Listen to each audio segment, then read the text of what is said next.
The sun shimmered on the surface of the crystal-clear lake surrounding Holloway Estate, a massive modern mansion owned by the notoriously sharp-tongued and stunningly wealthy Vivian Holloway. She stood on the private dock in designer heels and sunglasses, glaring at her prized possession, a $3 million custom-built yacht that had mysteriously stopped working 3 months ago. "It's useless," she muttered, arms folded. 30 engineers, 3 specialist companies, and not one could fix it. "And you want to try?" Standing before her, dusty and sunburnt, was Liam Carter, a widowed single father in grease-stained overalls. He looked wildly out of place in this luxurious setting. His 10-year-old daughter Emma clung to his hand, barefoot and wide-eyed. Liam had once been a promising engineer, until an accident at the plant cost him his job and left him blacklisted. Since then, he'd fixed old tractors, lawn mowers, and fishing boats around town just to keep food on the table. He had no fancy degree anymore, no LinkedIn profile, just hands hardened by work and a brain that hadn't forgotten how machines think. "I heard you were offering a reward," Liam said, shielding his eyes from the sun. "I need that money to pay for my daughter's surgery. Just let me take a look." Vivian raised an eyebrow. "If 30 of the country's top engineers couldn't do it, why should I believe some random handyman with a wrench and a sob story?" Liam knelt beside the yacht anyway, gently brushing his fingers across the hull. "Because I listen to the machines," he said quietly. "And this one's been screaming for help." Vivian scoffed, but gave a sharp wave of her hand. "Fine. You've got 1 day. If you can fix it, the reward is yours. If not," she glanced at Emma with icy amusement, "don't expect mercy." Emma tugged her father's sleeve as Vivian disappeared into the house. "Dad, can you really fix it?" He smiled down at her, even though worry tightened his chest. "Sweetheart, I don't know yet, but we're going to try." The day turned to evening as Liam worked.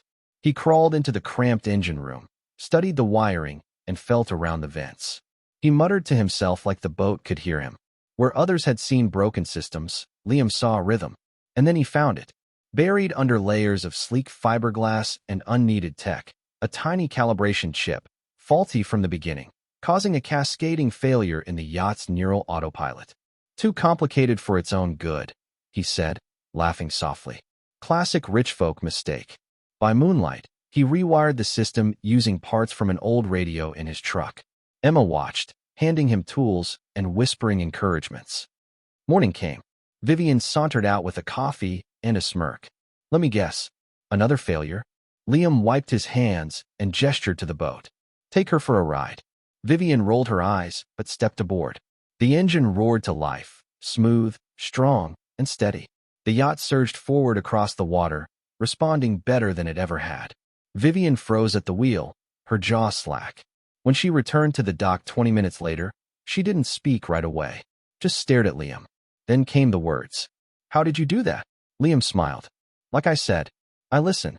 But what happened next shocked them both, because the real reward was not just the money. Part 2. The offer that changed everything. Vivian Holloway wasn't used to being humbled.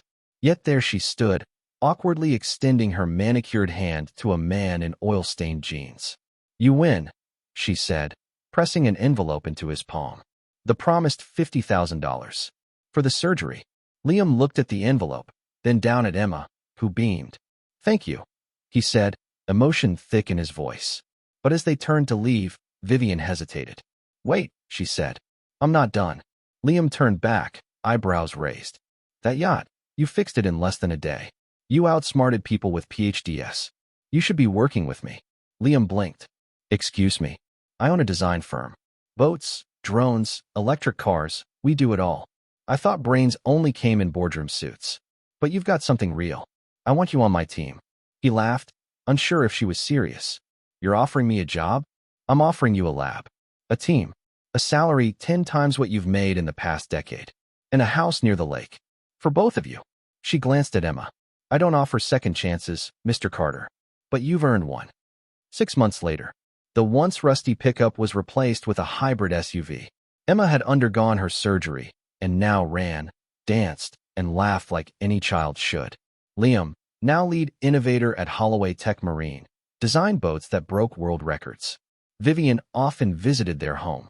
She even brought Emma gifts and had slowly, strangely, become something like family. And whenever someone asked her why she hired a poor dad with no resume, she'd smirk and say, "Because when I said, 'If you're so smart, then fix my boat,' he did."